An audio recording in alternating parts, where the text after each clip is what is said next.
une jeune femme tombe en avant, brusquement, comme si quelque chose venait de lui être arraché. Le bruit sec du coup de feu se perd dans la chaleur lourde de la nuit. Autour d'elle, le Nil continue de couler, imperturbable.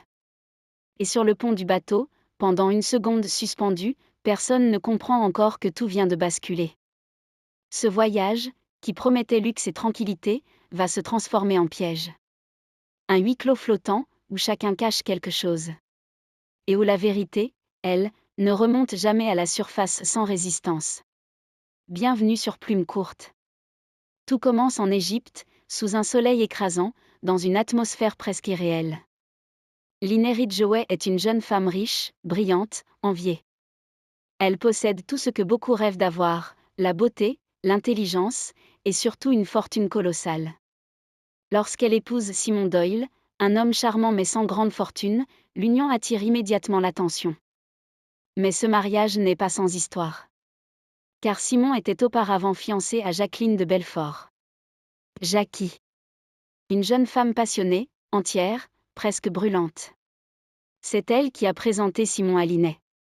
Et c'est elle qui se retrouve trahie. Très vite, Jackie devient une présence dérangeante. Elle suit le couple partout. Dans les hôtels, dans les rues, jusque dans leurs moments les plus privés. Elle ne menace pas. Elle ne crie pas. Mais elle est là. Toujours là. Et sa présence suffit à créer un malaise profond. Linné, pourtant sûre d'elle, commence à ressentir une inquiétude sourde. Comme si cette ombre persistante annonçait quelque chose de plus grave. Pour échapper à cette tension, le couple décide de partir en croisière sur le Nil. Une parenthèse luxueuse, loin de tout. À bord du Karnak, un bateau élégant, entouré de paysages millénaires. Mais ils ne sont pas seuls.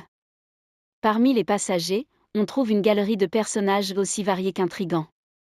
Il y a Hercule Poirot, le célèbre détective belge, venu chercher un peu de repos.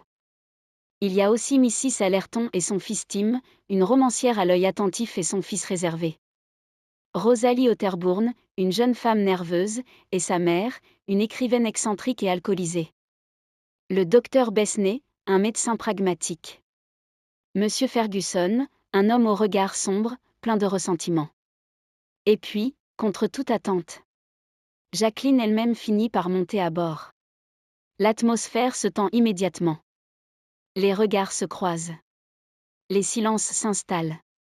Chacun observe, sans vraiment comprendre ce qui se joue. Un soir, la tension atteint son point de rupture. Dans le salon du bateau, Jackie confronte Simon. Les mots deviennent lourds. L'émotion déborde. Et soudain, elle sort une arme. Elle tire. Simon s'effondre, blessé à la jambe. Le chaos s'installe. Jackie, bouleversée, est immédiatement maîtrisée.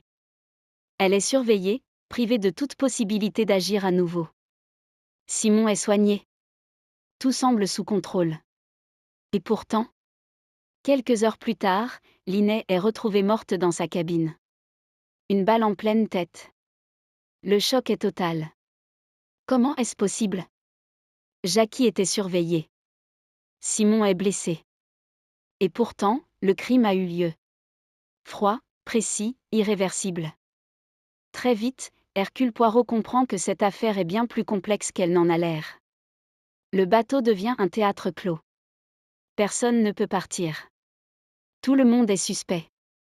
Les premières observations révèlent des détails troublants. Le pistolet utilisé semble correspondre à celui de Jackie. Mais comment aurait-elle pu agir? Des objets disparaissent. Des mensonges apparaissent. Des alibis se fissurent. Poirot interroge chacun, méthodiquement. Il écoute, observe, recoupe. Rosalie semble cacher quelque chose. Sa nervosité n'est pas feinte. Mrs. Otterbourne, malgré son apparence désinvolte, détient des informations importantes. Tim Allerton, calme en surface, laisse parfois transparaître une tension inhabituelle. Chaque témoignage apporte un élément.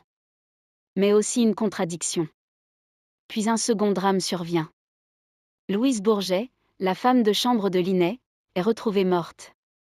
Elle avait vu quelque chose. Quelque chose qu'elle ne devait pas voir. Et ce n'est pas fini.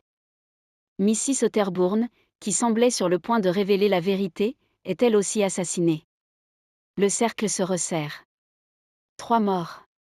Toujours aucune explication claire. Poirot commence à assembler les pièces. Lentement. Avec précision. Il revient sur un détail clé, le tir de Jackie. Ce moment que tout le monde a vu. Ce moment qui semblait évident.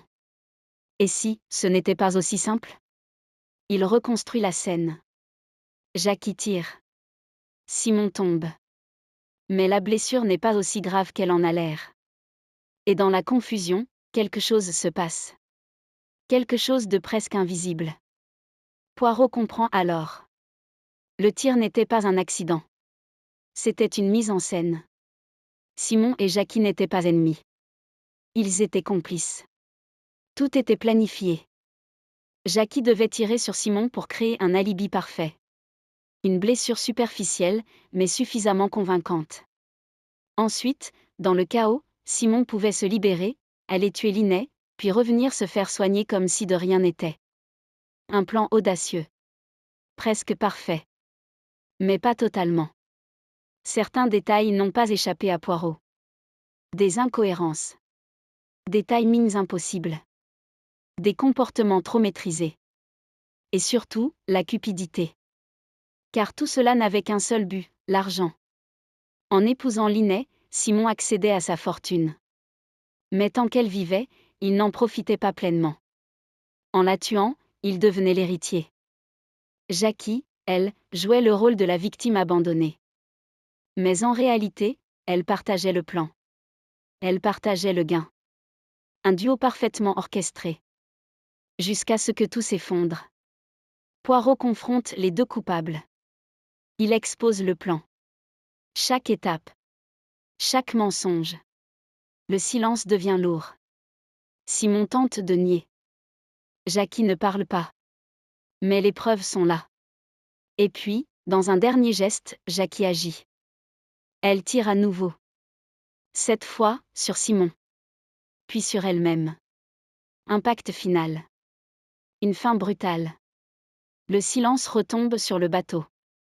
Le Nil continue de couler. Comme si rien ne s'était passé. Mais pour ceux qui ont assisté à cette tragédie, rien ne sera jamais vraiment comme avant. Et Poirot, lui, reste là un instant. Immobile. Comme toujours. Car même lorsque la vérité est révélée, elle laisse derrière elle quelque chose de plus lourd que le mensonge. Un goût amer. Et le souvenir d'un